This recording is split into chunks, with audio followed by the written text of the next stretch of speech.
Are Gen Z lazy or are they actually just smart?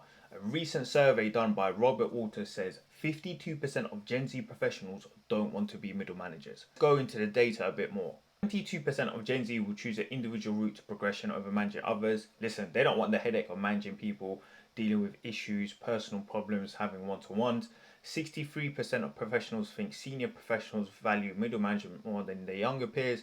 69% of Gen Z say middle management is too high stress, low reward. In other words, listen, you're giving me too much work and not enough pay. Whereas when I was working in a junior position, it wasn't that hard, it wasn't that stressful. Double the amount of Gen Z will opt for a flat structure over a hierarchical one, and 89% of employees think that middle managers play a crucial role in their organization. The thing that we need to talk about is the salaries that are being offered to middle managers. This is why it's not appealing. Why would someone want to take on more stress, more headache, have to deal with people, people management as well, as opposed to kind of junior roles or freelancing or going to contracting, which potentially will pay much higher and have less stress as well. What is the preferred route to progression? So the poll found that 72% of Gen Z will actually opt for an individual route to advance their career, one which focuses on personal growth, skills, over taking on a management role. So this is stuff like freelancing, contracting. We already know once you've got a couple of years of experience under your belt, 5 to 6, 7 years of experience under your belt, whether that's in project management, some tech field, whatever related field it is, you can go into contracting where you're getting paid 6, 7, 800. There's even certain contracts that are up to £1,000 a day where you don't have to deal with people management and all the different politics.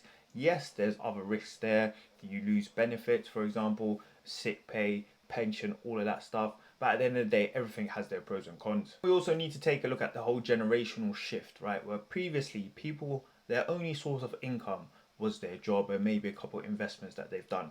Now we live in this whole tech environment, this whole social media environment where people are able to, make income from doing social media, whether that's YouTube, TikTok, Instagram, and there's so many different outlets out there that you can help to subsidize your income. Also need to look at the change of in previous generations, for example, boomers and whatnot. They'll join a company after they graduate from university, and they'll probably stay in that company, until they retire for X amount of years, and they go up, the corporate ladder.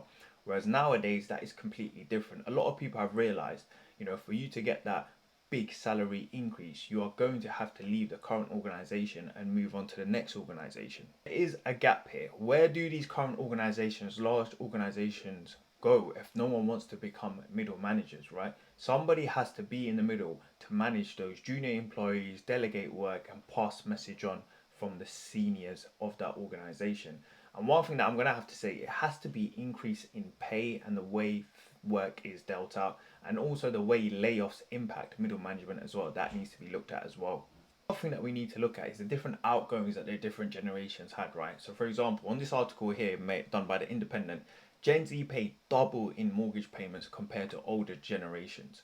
Young buyers face near record house pricings and soaring interest rates. The last 20, 30 years, especially in London, right, because that's where I'm from and that's what I'm going to speak about, we've seen house prices shoot through the roofs, right? Back in 1992, 1997, house prices was, 100K, 95K. Now that same house, half a million, 600,000, 700,000, even going up to £1 million.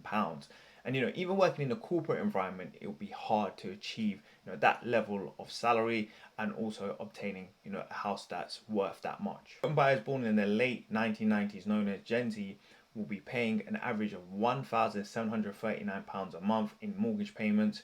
Those born in 1980s to mid 1990s who are considered millennials will be paying around £863 a month when buying their first house once adjusted for inflation.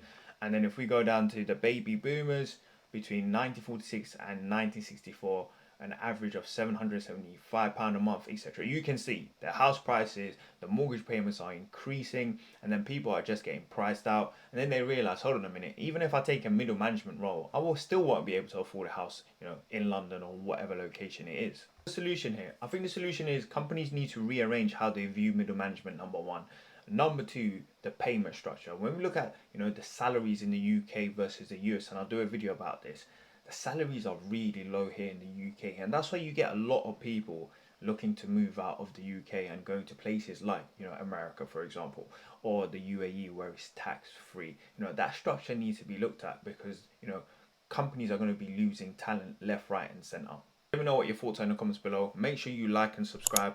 Also, put your thoughts in the comments below in terms of what other items, what other topics you would like me to react to.